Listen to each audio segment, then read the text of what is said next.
Hello there, I'm Eleanor Moritz. Welcome to North West Today. The headlines this Tuesday lunchtime. Out in the community, Liverpool's police chief and mayor go on walkabout to reassure people after Sunday's terror attack. Prayers are said at Liverpool's Anglican Cathedral for those affected by the blast. And a woman who nearly died with COVID when pregnant urges other expectant mums to get the vaccine.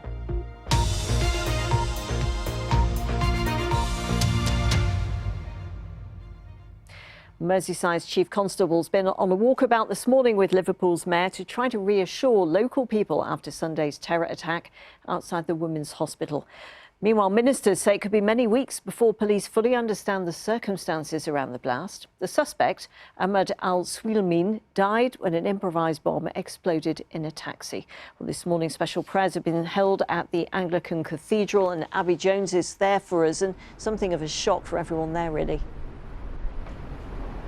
Yes, absolutely, Ellie. A deep sense of shock. Ahmad al-Swilmin converted to Christianity from Islam, and he was baptised and confirmed here in 2017. He was a member of CPAS, a Persian congregation that worshipped here.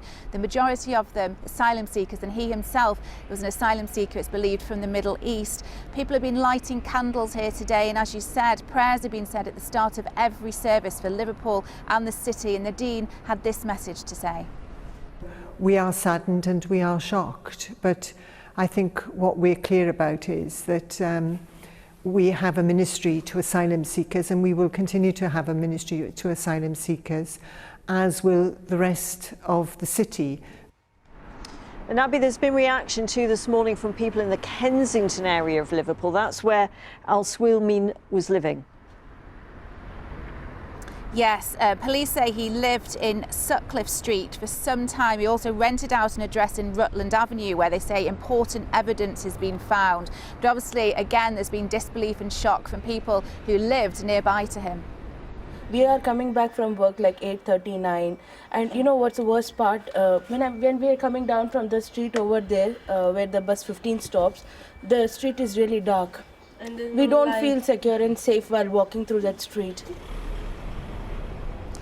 Well, to try to reassure residents, Merseyside's Chief Constable, together with the Police and Crime Commissioner, went on a walkabout in that area around Sutcliffe Street today. They came to meet residents and answer their questions. This was the Chief Constable.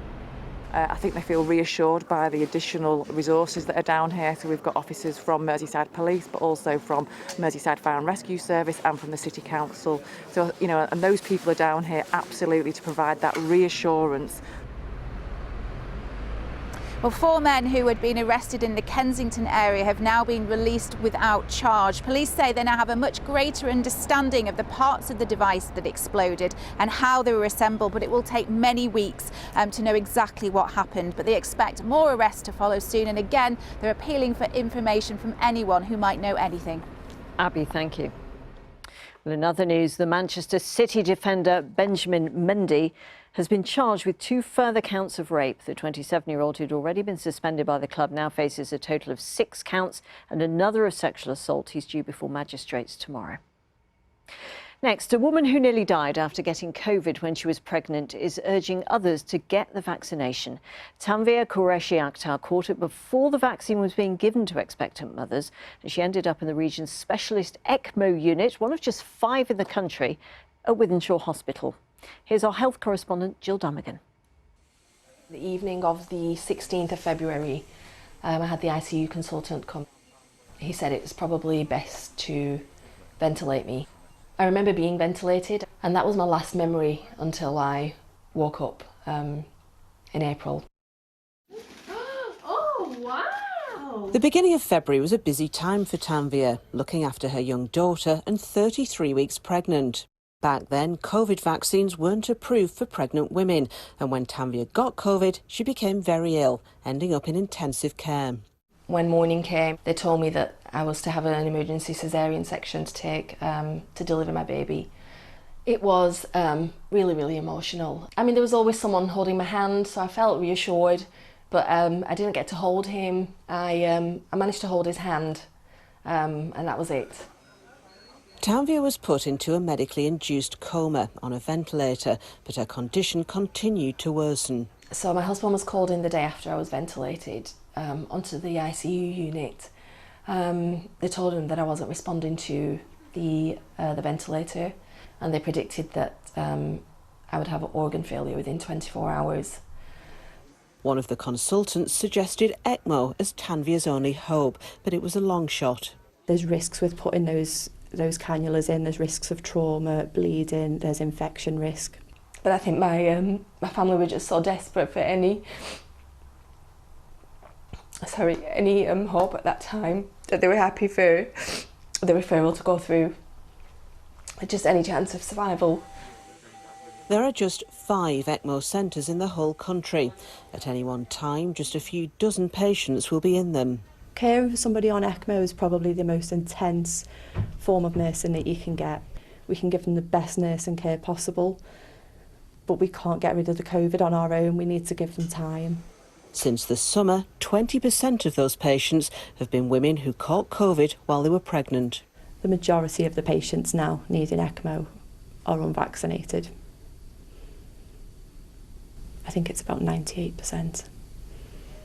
For Tanvia, her 5 weeks on ECMO are a blank, filled in by her sister's diary and letters from the nurses. So they used to keep postcards, and these are 2 of the postcards that they kept for me. We are hopeful that you'll start to get better soon. Keep going, we're all on your side. And they really were. I'm so grateful to all of them. 7 months on, and both Tanvia and little Camille are going from strength to strength.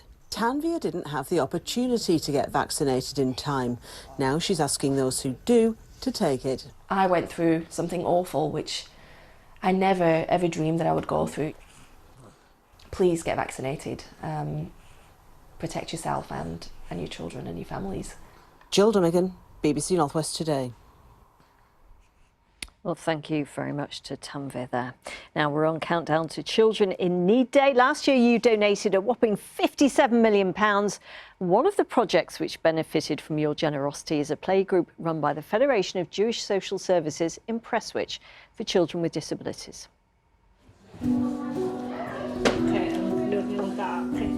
Even at 4 months old, she wasn't doing what other 4-month-old babies were doing. I was going to mother and child groups, and I was looking around and realising that Eva wasn't behaving in the way that those other babies were. Eva is a complete ray of sunshine. I think when Eva's been at the Fed, it's been a massive benefit to you, hasn't it? Yeah, because it opens up a bit more like free time between me and you. It allows the parents to have a few hours break from their caring role. They know that their child is safe. It's really hard, the parents say, to let go of their child and trust somebody else to look after him.